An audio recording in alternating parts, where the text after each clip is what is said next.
Hey, what's going on, Safemoon Army? Kind of an important video as far as people understanding what's going on. There's actually a lot of people misunderstanding what swap and evolve is, even with a lot of good information out there.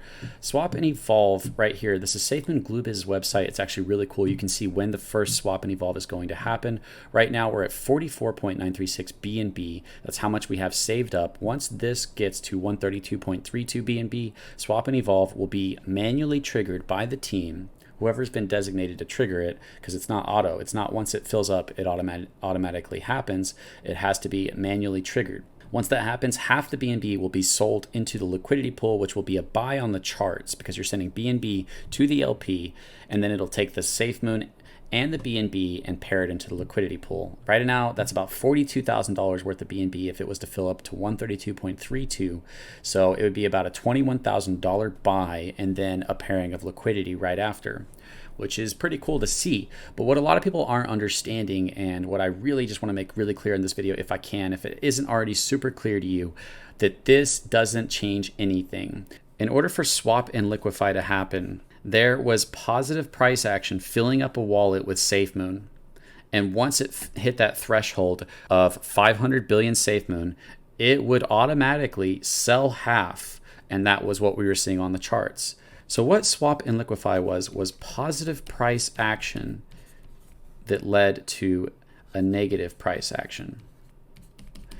And swap and evolve just does the opposite of that. I'm sure you guys could easily, within your own minds, think of how that would happen. It would be negative price action that leads to a positive price action, which is what swap and evolve is. A lot of people are thinking that swap and evolve doesn't have this negative part that leads to the positive part, and that somehow this is just better for the price. The one thing that is better about swap and evolve is that the threshold is 10 times lower. So the threshold for swap and liquify to happen was 500 billion Safemoon on V1, 500 million with V2. Imagine a 500 million sell. It would actually be half of that. So it would actually be 250 million Safemoon sell into the LP right now. It's a huge sell, right? Instead of keeping swap and liquify and lowering the threshold, because imagine that swap and liquify stayed the same, but they only lowered the threshold. And let's say they lowered it by about the same. Instead of making it 500 million sell, what if they only did 50 million, right? It would be a lot less. And that would probably be better on the charts. But ultimately, it would be the same thing. And I'm just trying to really clarify this. With swap and liquify, it's positive price action that leads to negative price action. That's why we had that negative part. You can't just magically get rid of that. By adding the positive at the end, you therefore have to have negative that leads to it. And why is that negative price action happening? It's because you can't collect BNB on a buy and a sell. You have to collect Safemoon. You cannot just collect BNB. And when you collect Safemoon, it stores it up until this threshold happens, which is 132 BNB. But how it stores up that BNB is it converts Safemoon to BNB. For every 323,323 Safemoon, it will then convert that, swap that to BNB, sell that on the charts. It's the same thing. When it swaps 323,323 Safemoon to BNB, it is a sell on the charts. It's just a much smaller sell that happens a lot more. And you guys can go look at the sells. It's about $280. So this is going to happen a ton. And where does that BNB go? It goes into this wallet that stores the BNB until it hits 132 so that it can create that green chart. But these 323,323 is the sells that are happening on the chart until the threshold is met for that buy to happen. With swap and liquify, it was just buys on the chart that was filling up Safemoon until the sell happened. I really hope that's clear, that there's not just this somehow positive thing that's happening to the charts that wasn't happening before. The only real difference that's happening is where the green and red is happening. You're just shifting around green and red, but it's the exact same thing. And the amounts at which the threshold happens. So we have a new threshold of 323,323 Safemoon. Instead of building up to 500 billion Safemoon before and selling half into the LP, it stores up 323,323 Safemoon and it buys BNB and it doesn't put it into the LP. It stores it up until it hits 132 BNB and then it sells half its BNB or creates a green candle on the charts in order to purchase Safemoon, in order to create liquidity. I really hope that this is super clear for you guys. You decide that you want to buy some Safemoon. You there take your money, convert it to BNB Smart Chain, right? And then you send it to the Safemoon LP. The LP sends you back Safemoon.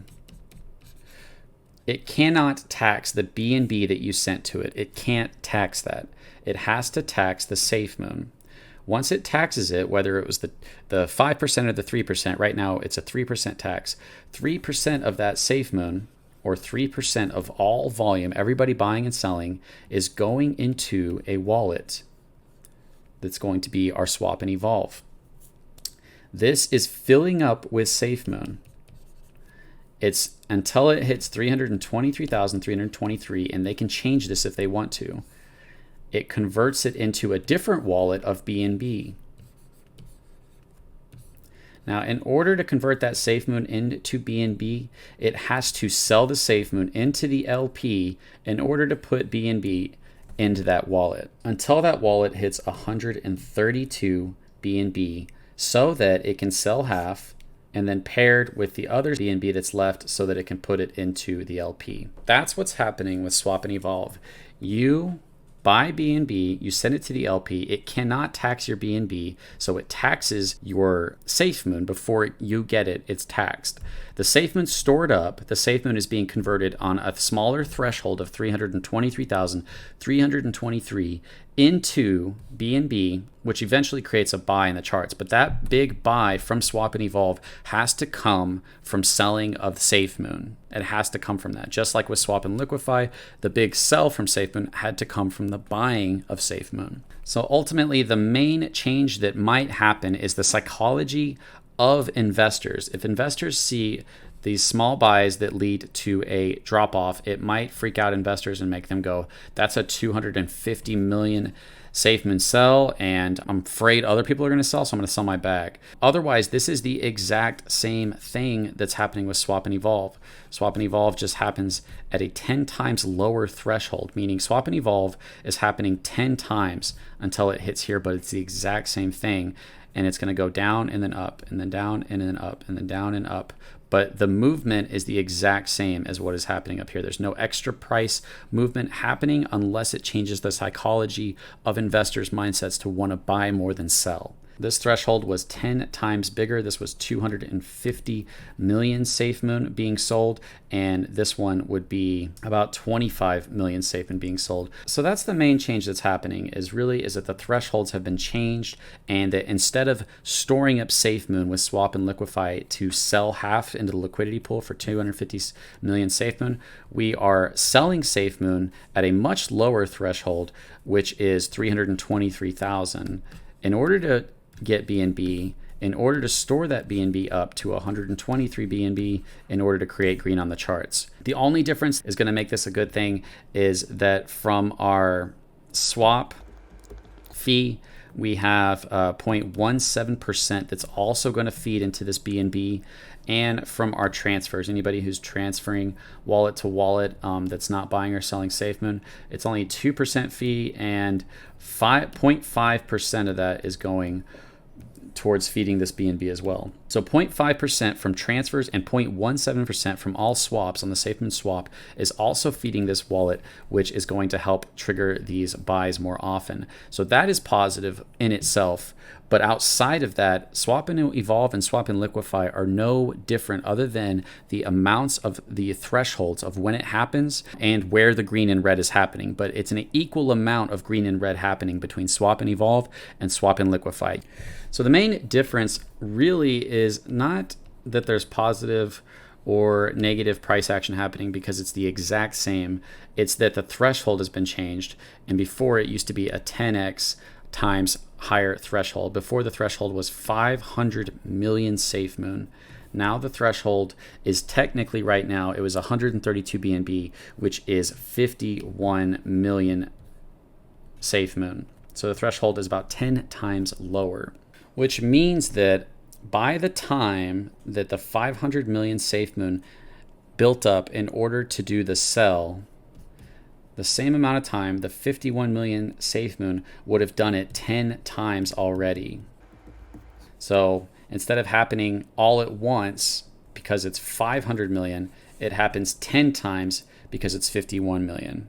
And because we inverted the process, we have moved the red and the green around. Instead of it being buys into a sell, it's being sells into a buy. But it's equal. We're not introducing new money, so it can't change. The only way that we're introducing new money is through the through our Safemoon swap, and technically kind of through the transfer fee.